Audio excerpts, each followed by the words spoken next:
Kalau kita lihat di dalam kehidupan kita saat ini, saudara, situasi yang sangat sukar untuk hari-hari seperti ini. Namun kita pasti bisa melewatinya. Karena Tuhan sudah menyampaikan bahwa hari-hari akhir akan menjadi hari yang sukar. Karena Dia tahu dan Dia sudah memberitahu kepada kita. Dan Dia pasti tahu jalan keluarnya. Karena itu firman yang mengatakan bahwa hari-hari terakhir akan menjadi hari yang sukar. Sebab itu kita harus masuk ke dalam firman Allah. Karena firman Allah akan menjadikan sesuatu yang baik dalam kehidupan kita di tengah-tengah kesukaran. Memang jalan Tuhan itu sulit, saudara, untuk dipahami. Tapi kita pasti bisa melewatinya. Ketika seseorang diberi petunjuk oleh Tuhan, saudara, tentunya tidak mudah untuk dia lakukan. Pasti ada rintangan, bahkan kerap kali rintangan itu begitu besar. Rasa-rasanya kita tidak mampu mengatasinya. Terus kita mulai berkata kepada Tuhan, Tuhan, mengapa Engkau yang suruh kami untuk melakukan ini? Kok persoalannya begitu besar kami hadapin? Itu pertanyaan yang perlu kita renungkan. Kalau Tuhan yang memberi petunjuk supaya kita jalan, rintangannya bukan kecil, saudara. Pasti rintangannya juga ada yang sulit kita lewati. Kenapa? Karena Tuhan sendiri yang akan menuntun kita. Sebab itu jangan melihat kesukaran yang besar. Jangan melihat kesulitan, tantangan yang sulit. Tetapi lihatlah penyertaan Tuhan di dalam kehidupan kita saat ini.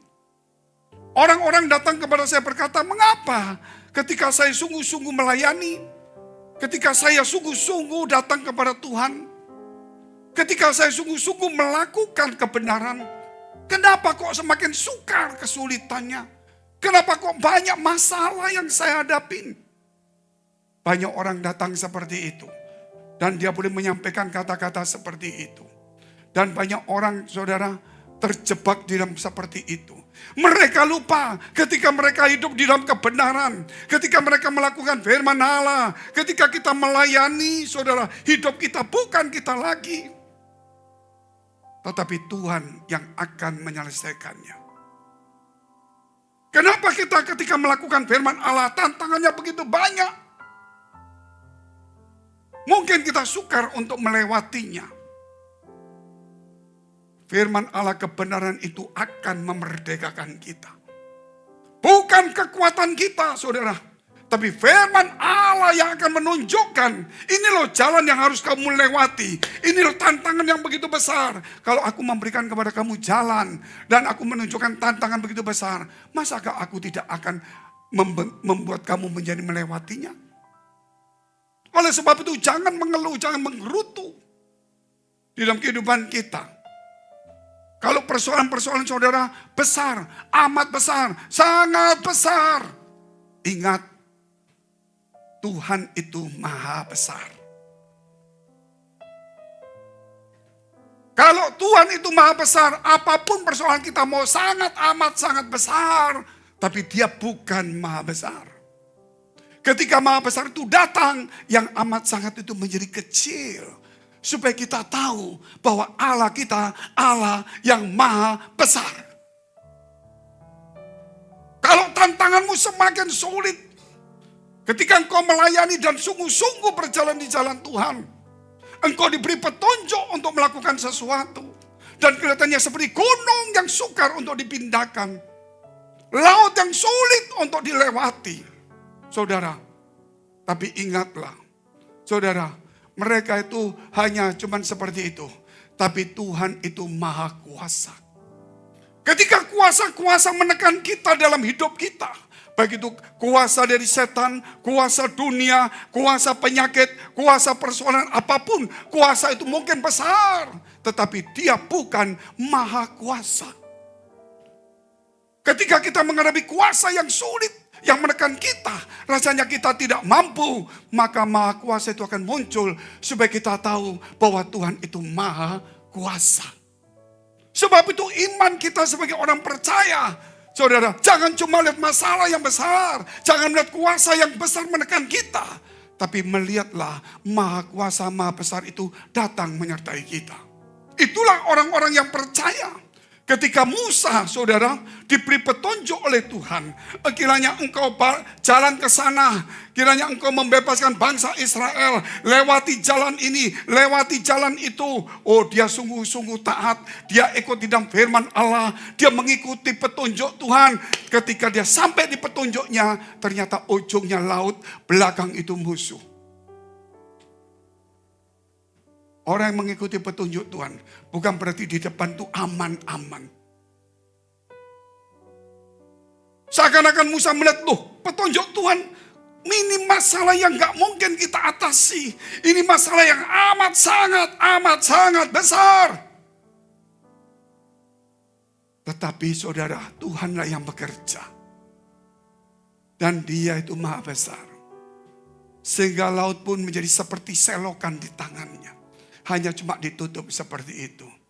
Supaya orang tahu ketika kita berjalan dengan Tuhan. Kita bukan menghadapi kuasa, menghadapi sesuatu yang besar. Tapi kita berjalan dengan yang Maha Besar. Apapun persoalanmu hari ini. Sebesar apapun juga. Dia tidak akan pernah melewati Maha Besar. Dia selalu kecil di hadapan Maha Besar. Jikalau kebenaran itu ada dalam hidup kita, dan kita taat kepada firman Allah, mungkin masalah itu ada. Gak mungkin masalah itu gak ada.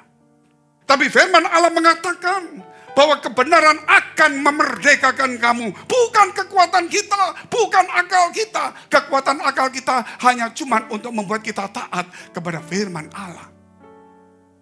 Tapi kebenaran itu yang akan membawa kita keluar dan dimerdekakan dari setiap masalah. Saudara dikasihi Tuhan, kita lihat tema hari ini, Tuhan memberi petunjuk. Tapi kenapa kok banyak masalah? Tuhan menyuruh kita melayani, kenapa tantangannya besar? Tuhan suruh kita sungguh-sungguh di dalam Tuhan, kenapa problem kok gak habis-habis? Kita lihat dulu Yosua 5 ayat 13 sampai 15. Yosua 5 ayat 13 sampai 15. Ketika Yosua dekat Yeriko, ia melengangkan pandangnya. Kenapa? Karena Yosua disuruh oleh Tuhan untuk masuk di Kanaan dan kau harus melewati Yeriko. Rebutlah Yeriko. Ketika dia sampai di Yeriko, dia terkejut. Temboknya begitu besar dan tebal. Aku hampir tidak ada kekuatan mengatasinya. Sehingga dia melihat terus. Apa yang harus aku perbuat. Walaupun sulit. Walaupun sangat besar. Tapi pasti ada jalan untuk dilewatinya. Maka ketika dia memandang itu. Muncullah, dilihatlah. Seorang laki-laki berdiri di depannya dengan pedang terhunus di tangannya. Yosua mendekatinya dan bertanya kepadanya, kawankah engkau atau lawan? Mengapa dia tanya kawan atau lawan? Karena dia sedang menatap persoalan yang besar. Dia sedang menatap kesulitan, tantangan yang besar. Sehingga ketika ada orang muncul, pikiran dia ini kawan atau lawan. Tapi apa saudara yang dijawab? Kita lihat. 14. Jawabnya, bukan. Tetapi akulah panglima bala tentara Tuhan. Sekarang aku datang, lalu sujudlah Yosua dengan mukanya ke tanah, menyembah dan berkata kepadanya, apakah yang akan dikatakan Tuanku kepada hambanya ini? Apakah yang engkau ingin beri petunjuk kepadaku? Ayat 15. Dan panglima bala tentara Tuhan itu berkata kepada Yosua, tanggalkan kasutmu dari kakimu, sebab tempat engkau berdiri itu kudus. Dan Yosua berbuat demikian. Saudara, hal yang pertama kita lihat jalan dan rintangan. Poin pertama kita lihat jalan dan rintangan.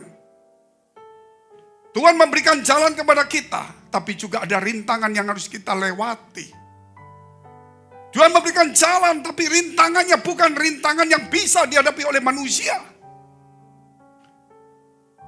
Tapi rintangan itu saudara akan dilewati oleh orang percaya. Tapi bukan dengan kekuatannya, tetapi Tuhan yang akan turut berperang.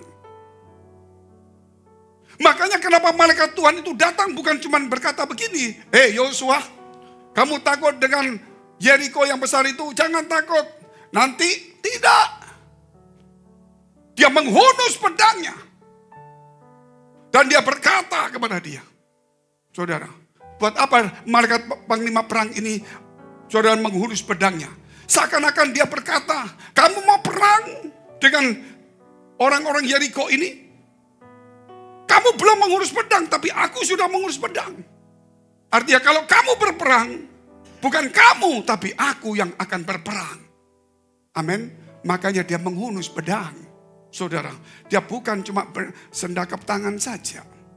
Sebab itu dalam kehidupan kita ketika kita melayani, ketika kita mulai saudara berjuang, ingat, sebelum saudara berjuang, saudara baru memikirkan, Allah sudah menghunus pedangnya. Dia siap untuk merebut segala kemenangan dan diberikan kepada kita. Sehingga mulai hari ini jangan kita lagi saudara mengeluh lagi dengan besarnya persoalan. Dengan pelayanan-pelayanan rintangan-rintangan begitu banyak. Karena kita bukan anak gampangan saudara. Sehingga kita dikasih jalan-jalan yang aman. Seperti Yusuf, seperti Yakub, seperti Abraham. Bagaimana dia harus mengalami jalan yang sulit. Supaya dia bisa melihat kemuliaan Allah itu lebih dari segala yang ada di bumi ini. Tapi kalau kita tidak pernah mengalami hal yang sangat sulit. Seakan-akan kita aman-aman Tuhan memberkati. Kita tidak akan pernah melihat kemuliaan dan kebesaran Tuhan dalam hidup kita. Semakin besar masalah yang kita hadapi, semakin besar kemuliaan Tuhan akan dinyatakan. Semakin besar persoalan yang kita hadapi, semakin besar kuasa dan mujizat itu dinyatakan dalam hidup kita. Sebab itu jangan kau lihat kembali kita melihat saudara persoalan. Jangan membanding-bandingkan kita dengan orang lain. Saudara, apapun yang kita lakukan hari ini, yang penting kita taat kepada firman Allah. Kita ikuti petunjuk Tuhan. Dan walaupun itu petunjuk saudara kita lalui, kenapa ada masalah yang besar? Musa ditantang oleh laut belakang musuh. Yosua dihadapkan dengan tembok yang tebal. Kemudian apa yang dilakukan oleh malaikat itu saudara? Maka malaikat itu mulai berkata di ayat-ayat selanjutnya, "Putari tembok itu, kelilingi kota itu 1 hari 1 kali. Jangan ada suara, jangan ada perang." Artinya jangan mengeluh, jangan ngomong enggak lah. Jangan ngomong tembok ini besar bagaimana. Bagaimana Tuhan mau tolong kita? Apa yang kita harus hadapin? Kenapa kok seperti ini? Jangan ada satu suara. Jalani saja. Dia putar. Gak cukup 1 kali. 6 hari, setiap hari 1 kali. Supaya kamu terlatih dalam setiap hari. Jangan berkeluh kesah, tapi kerjakan rencana Allah. Kita ini banyak berkeluh kesah daripada banyak bekerja. Kita ini banyak ngomong daripada kerja. Kita banyak ngomong, wah ini gak mungkin. Tapi sedikit kita taat kepada firman Allah. Hari ke-7, putari 7 kali. Gak cukup 6 hari. 7 kali kamu harus mutarin. Gak ada suara. Mutar. Jalan aja, kerja. Gak usah banyak ngomong. Nanti setelah kamu selesai kerja, ketika ke-7 kali kamu selesai tugas, baru kamu bersorak. Artinya lakukan kerjaan Tuhan di dalam kesenyapan, tanpa keluh kesah, walaupun sesulit apapun juga. Setelah di akhir kita melakukan tugas, maka kita akan bersuka cita bersama dengan Tuhan. Ketika saat itu mereka mulai berteriak, runtuhlah tembok itu. Karena Allah turut bekerja dalam kehidupan kita. Makanya saudara, kalau kita ikut Tuhan sungguh-sungguh, kita taat kepada firman Allah, Maka mungkin ada hal-hal yang sukar kita pahami. Masalah-masalah yang kita hadapi kok tiba-tiba muncul, kita tidak mengerti.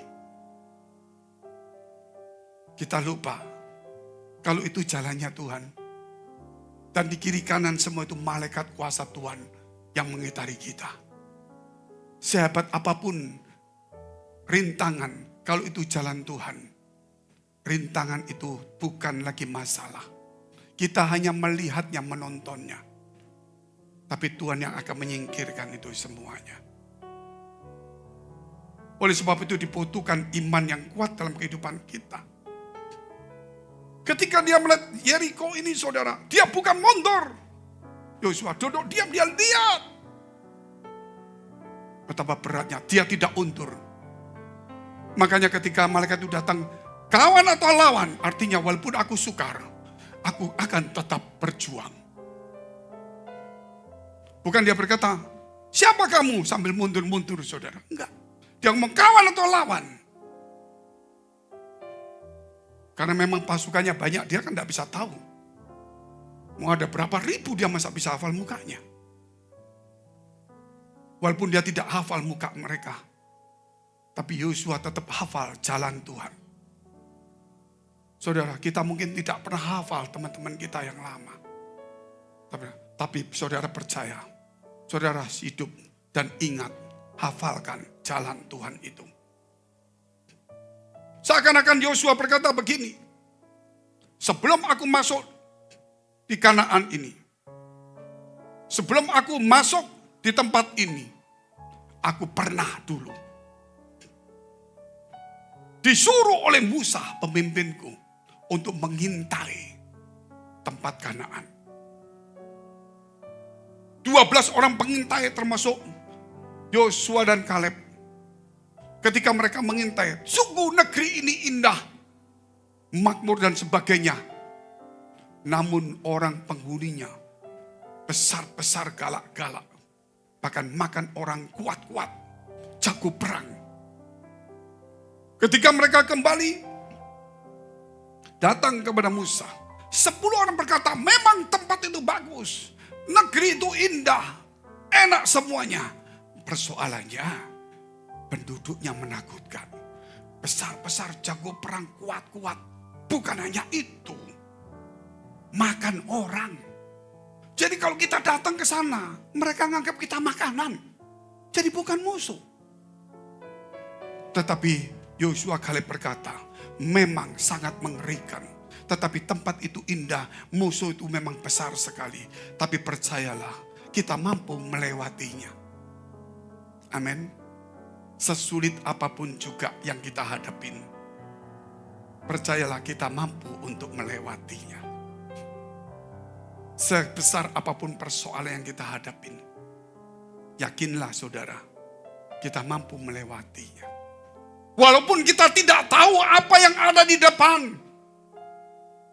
tapi yakinlah bahwa kita pasti akan melewati. Karena hidup kita, saudara, tidak akan pernah diberhentikan oleh masalah. Setiap langkah kaki kita ini tidak akan pernah dihentikan oleh persoalan. Walaupun badai sekalipun, kita akan melewati dengan di atas air itu. Sebesar apapun juga, hari ini, jangan pernah berkeluh kesah. Saudara, kita lihat Yohanes 3 ayat 8. Yohanes 3 ayat 8.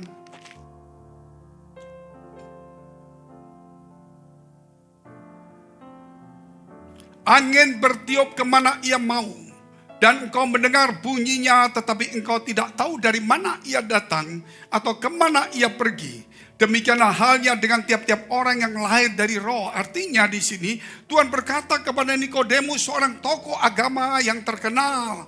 Dan dia berkata, kalau kamu tidak dilahirkan dari air dan roh maupun darah, kamu tidak akan masuk atau melihat kerajaan surga. Sebab orang yang dilahirkan oleh roh dan air itu seperti angin bertiup kemana ia mau. Dan engkau mendengar bunyinya karena roh itu menuntun kita. Tetapi engkau tidak tahu dari mana ia datang atau kemana ia pergi. Itu jelas. Ini tokoh agama yang besar. Dia ahli di dalam agama. Dia hidup di dalam agamawi. Tapi dia tidak punya visi. Dia tidak bisa melihat ke depan rencana Allah yang besar. Dia tidak pernah melihat kuasa Allah yang besar. Dia hanya cuma rutin melakukan agamanya.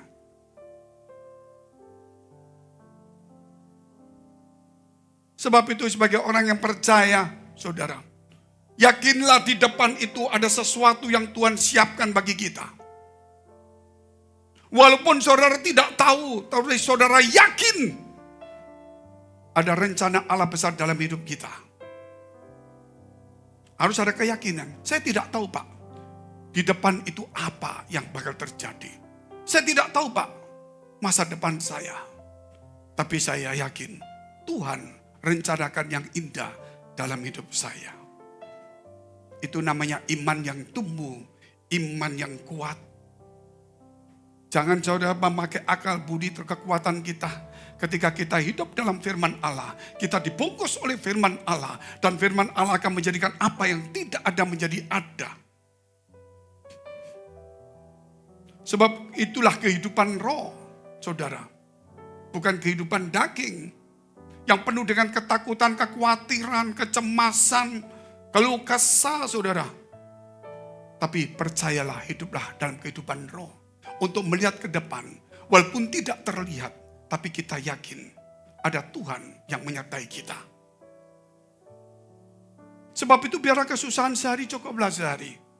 Saudara, jalani saja. Hidup bersama dengan Tuhan, yakinlah. Tetaplah kerja. Karena apa? Karena Tuhan, saudara, lebih kerja lebih di depan daripada kita.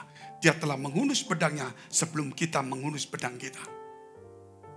Hal yang kedua, Tuhan memberi petunjuk. Dia memberi petunjuk. Putari.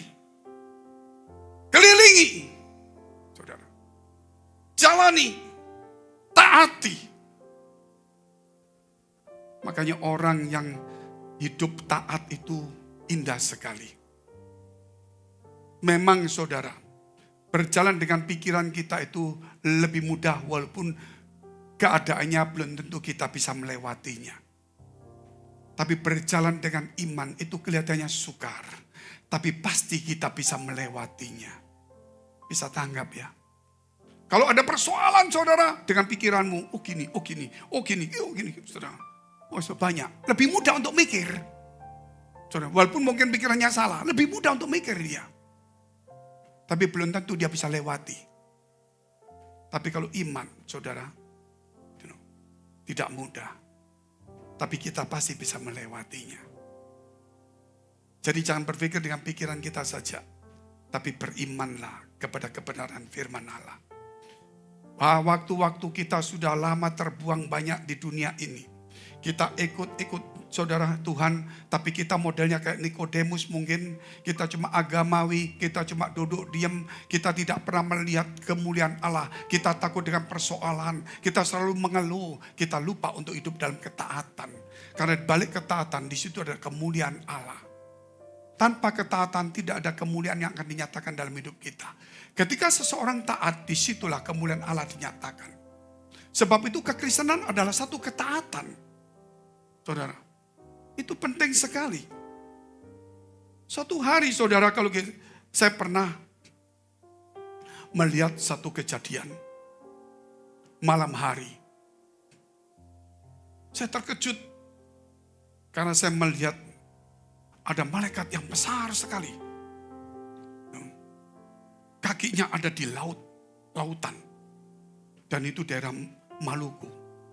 Itu dalamnya sekitar 5-6 kilo. Paling dalam, tentunya ada yang lebih dalam. Tapi itu termasuk paling dalam, saudara. Saya heran, bukan seperti ini airnya di lutut. Tapi masih kelihatan kakinya. Mungkin sebatas mata kaki saja. Saya lihat, besar sekali.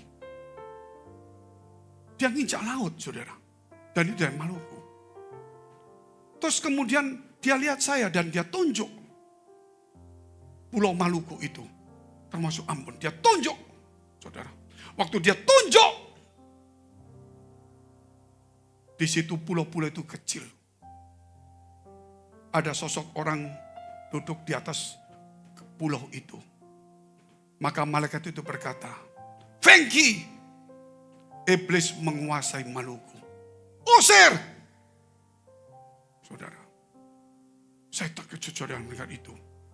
Kemudian saya melihat lebih maju ke kanan. Maksudnya lebih dekat lagi. Di lautan itu ada seorang yang naik perahu kayu. Rambutnya berkibar-kibar, bajunya berkibar-kibar. Karena angin kencang. Tapi tetap dia mendayung. Sambil berdiri, dia mendayung. Tenang, saudara. Berkibar-kibar, hembusan kencang, dia tetap mendayung sambil tenang. Saya lihat siapa itu? Setelah melewati malaikat itu, saya bisa lihat itu. Kemudian dia menoleh. Saya melihat Yesus. Itu sungguh, saya katakan, saudara. Yesus. Dia menoleh ke saya. Yesus, saya lihat. Yesus! Yesus sambil lihat, saudara, seakan-akan tersenyum. Dan seakan-akan ada berkata dalam hati saya, dia senyum. Umatku, hambaku, sibuk dengan urusannya sendiri. Usia jalan. Saya langsung panggil. Seakan-akan pekerjaan Tuhan terbengkalai. Kita hanya cuma sibuk beragama. Saudara. Dari situ setelah saya lihat itu. Saya mulai sadar. Saya tidak membanggakan, saya tidak pernah banyak menceritakan ini. Tapi saya tulis di dalam buku saya. 20 tahun yang lampau. Karena tidak ada kebanggaan. Kenapa saudara? Karena ketika saya melihat kemuliaan Tuhan. Di situ saya harus pergi ke Maluku. Dan situasi waktu itu perang. Saya mendarat sendirian. Tanpa pengawal. Desingan peluru. Dengan kapal itu. Baik itu di Maluku Utara maupun Maluku Selatan. Berulang kali membawa bantuan. Sendirian. Saya khotbah di mana-mana, di pasar di mana-mana. Kumpulkan hamba-hamba Tuhan. Untuk mereka kembali. Supaya meninggalkan segala berhalanya. Walaupun mereka ke gereja.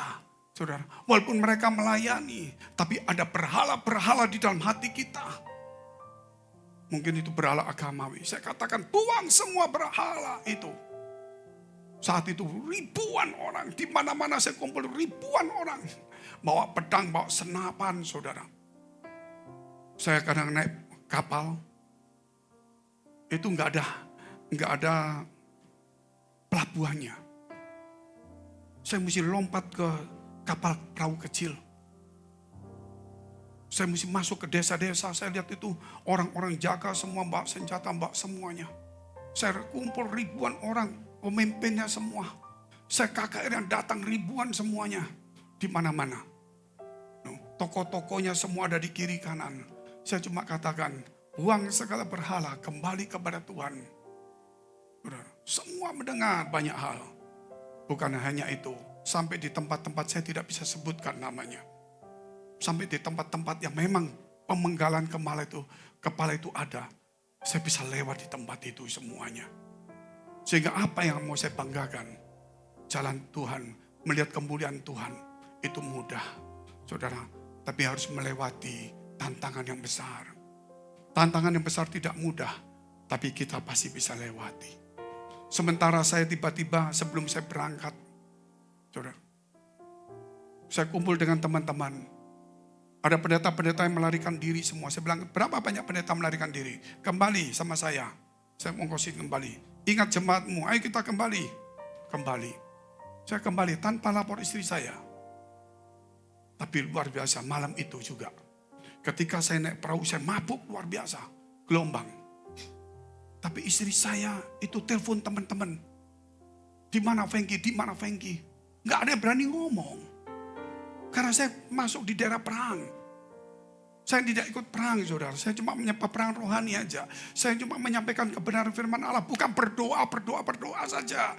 Tetapi memberikan kebenaran supaya mereka kembali bertobat kepada Tuhan. Nyawa saya rasanya sudah hampir gak ada.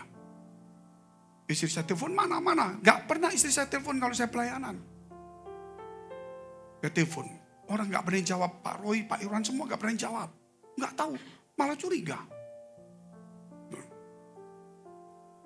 Tapi kenapa saya tanya, dia telepon. Karena malam itu waktu saya dalam perjalanan, ada satu suara. Suamimu Fengki pergi ke daerah Maluku. Kamu akan lihat dia pulang, yaitu mayatnya. Jadi dia nangis, dia telepon. Dia bisa tahu saya di Maluku, gak ada yang tahu. Tapi ketika telepon orang-orang gak berani ngomong semua. Dia berdoa lagi. Saat itu Tuhan bicara. Masakah aku suruh dia pulang dengan mayat? Aku Tuhan yang suruh, aku bertanggung jawab nyawanya. Jadi yang pertama itu setan. Ketika saya pergi ke sana, setan tuh saudara mulai mencegah. Seperti Tuhan ketika mau masuk ke Gerasa, angin tofan itu datang. Tapi saya tidak undur, saya berulang kali masuk terus saudara. Untuk membangunkan iman mereka semuanya. Kita lihat dulu kitab Wahyu pasal 10 ayat 1 dan 2. Saya akan banyak cerita sedikit demi sedikit tentang apa yang saya alami dengan Tuhan. Saya melihat itu berpuluh-puluh kali kejadian yang begitu luar biasa. Baik Tuhan maupun malaikat maupun yang lain-lain. Makanya tidak ada satupun yang kita banggakan. Saudara, kita hanya bisa melakukannya. Kalau kita bisa melihat kemuliaan Allah, itu anugerah besar. Tapi harus ada ketaatan. Gak mungkin Tuhan tunjukkan kepada saya terus cuma enak-enak saja. Kita lihat dulu Wahyu 10 ayat 1 dan 2. Dan aku melihat seorang malaikat lain yang kuat turun dari surga. Yang kuat turun dari surga. Berselubungkan awan. Dan pelangi ada di atas kepalanya. Dan mukanya sama seperti matahari. Dan kakinya bagaikan tiang api. Dalam tangannya ia memegang sebuah gulungan kitab kecil yang terbuka. Ia menginjakan kaki kanannya di atas laut. Dan kaki kirinya, saudara, di atas bumi, bayangin. Nah kalau lautnya segitu ini, saya kan jadi begini, gak mungkin. Saudara. Berarti laut itu cuma segininya. Sehingga dia di laut sama pun di bumi, dia masih tenang. Bukan melihat saudara. Dan ternyata setelah saya melihat itu dan saya berjalan semuanya. Suatu saat saya membaca firman Tuhan ini. Ternyata malaikat ini yang saya lihat. Saudara. Tapi bukan malaikat yang besar itu yang kuat saja. Tapi Gabriel, Mikael walaupun berbentuk biasa. Tapi dia juga kuat. Tetapi itu kan kita lihat situasi seperti itu. Jadi ya hari ini saudara. Kita harus kuat di dalam perjalanan Tuhan. Tuhan telah memberikan visi ke depan kepada saya. Bagaimana gereja ini, bagaimana pelajarannya. Bagaimana kita tidak boleh menarik kolektor seperti ini. Saudara. Karena Tuhan mencukupi semua. Ajar dengan kebenaran Allah. Itu tidak mudah. Rasanya hati kita itu tidak kuat. Saudara. Tapi saya melewati 17 tahun. Saudara. Walaupun kita tidak sebesar apapun juga. Tapi saya melihat kebesaran Allah itu lebih. Saudara. Daripada apa yang saya lihat di bumi ini. Akhirnya Tuhan tunjukkan kepada saya akan ada banyak orang dipakai Tuhan dan diberkati luar biasa. Dan akan ada pengangkatan. Itu saya alami dan saya lihat. Sehingga itu visi yang saya harus lewati. Seperti Jericho, seperti laut itu, seperti Kanaan itu. Saya tidak butuh lagi saudara nubuatan-nubuatan yang gak perlu. Supaya saya jangan dibengkokkan di jalan saya. Karena ini Tuhan sudah memberi petunjuk. Mari kita jalan sesuai dengan kebenaran firman Allah. Tapi kalau kita cari lagi nubuatan, berarti kita tidak percaya kalau Tuhan sudah bicara kepada kita. Sehingga kita cari orang-orang. Orang boleh ngomong ABCD. Nubuatan apa saja, baik kita terima, tidak baik introspeksi. Tapi kita tidak jalan dalam nubuatan. Kita berjalan dalam rencana dan kehendak Allah yang sudah jelas dalam hidup kita.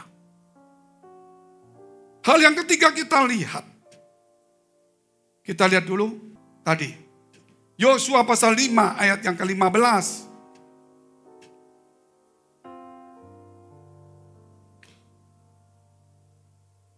Dan panglima bala tentara Tuhan itu berkata kepada Yosua, tanggalkanlah kasutmu dari kakimu. Sebab tempat engkau berdiri itu kudus. Dan Yosua berbuat demikian. Saudara, Yosua berbuat demikian. Ketika Yosua melihat sebelum Tuhan bicara, Malaikat itu bicara, tanggalkan kasutmu dari kakimu, karena tempat engkau berdiri kudus. Itu daerah peperangan. Aku sedang menjalankan Tuhan menghadapi rintangan yang besar. Ini masalah yang aku hadapi. Tapi kata Tuhan, itu tempat juga kekudusan anakku. Jangan kau melihat persoalan yang besar. Jalan yang kita lewati. Tapi itu tempat untuk menguduskan kita. Apakah kita taat atau tidak. Makanya saudara, dimanapun kita berada. Kita harus jaga kekudusan itu. Memang kekudusan itu sulit. Sulit. Namun kita tetap harus berjuang. Sampai akhir kita mati. Kita berjuang. Gak ada orang langsung kudus 100%. Saudara, tapi kita berjalan di jalan kekudusan. Jatuh bangun. Tapi kita harus bangun kembali di jalan yang sama. Bukan menyingkir di tempat yang salah. Karena tanpa kekudusan tidak satu pun orang pun melihat Tuhan. Kita lihat dulu firman Tuhan. Ibrani 12 ayat 14.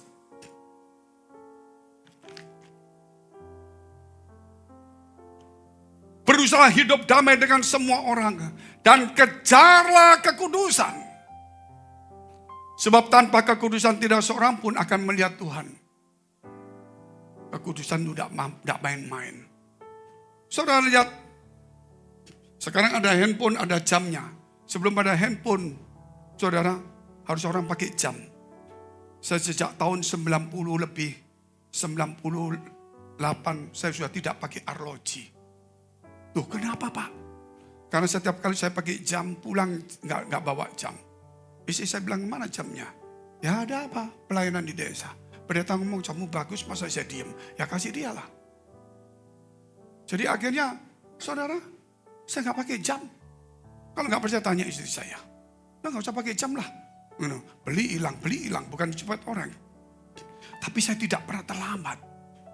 Saudara, selalu ketika saya tidur Tuhan, jam berapa saya pelayanan? Sebelum 1 jam, saya lupa pun, selalu dibangunkan. Selalu dibangunkan oleh Tuhan. Ketika Tuhan membangunkan, seakan-akan berkata, anakku bangun, waktunya kita berjalan bersama. Katakan amin dulu. Saudara mungkin saudara sama seperti saya punya waker, punya alarm, gak masalah. Tapi ketika engkau dibangunkan pagi hari, baik oleh alarm maupun oleh apa saja, ingat, sebelum engkau berjalan, ketika engkau bangun, seakan-akan Tuhan membangunkan kita dengan berbagai macam cara. Dan berkata, anakku, waktunya kita berjalan bersama. Bukan sendiri, bukan waktunya engkau kerja sendiri, waktunya kita berjalan dan bekerja bersama. Sebab itu saudara, kita tidak pernah jalan sendiri. Dikatakan ketika saudara kejadian, ketika Adam dan Hawa ada di Taman Eden, maka pagi-pagi hari Tuhan berjalan dan mencari Adam dan Hawa untuk diajak berjalan bersama.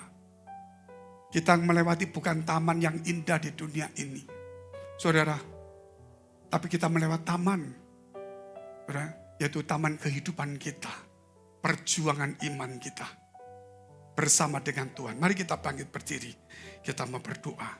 Karena tanpa kekudusan, tidak satu pun orang bisa melihat Tuhan. Jangan melihat besarnya persoalanmu. Jangan melihat amat sangat besarnya tekanan kuasa itu menyerang kita. Tapi engkau melihat maha besar, maha kuasa menyertai kita. Jangan kau melihat rintangan yang engkau hadapin ketika engkau berjalan dengan Tuhan. Karena sebelum engkau menghunus pedangmu, Tuhan sudah menghunus pedangnya. Seakan-akan dia bekerja. Seakan-akan dia berkata juga, bahwa aku turut bekerja mendatangkan kebaikan. Kalau aku memberi petunjuk kepadamu, pasti jalan itu sulit. Tapi ingat, jalan itu sudah aku siapkan semuanya. Kesulitan-kesulitan itu ada satu kembang-kembang untuk menghidupkan imanmu, supaya kau jangan berjalan dengan pikiranmu, supaya kau belajar taat dalam kehidupan. Jangan kau seperti tokoh agama yang hanya agamawi tanpa punya rencana melihat kemuliaan Allah yang besar. Jangan kau takut dengan persoalan yang besar, karena kemuliaan besar akan dinyatakan dalam hidup kita. Glory, haleluya, haleluya.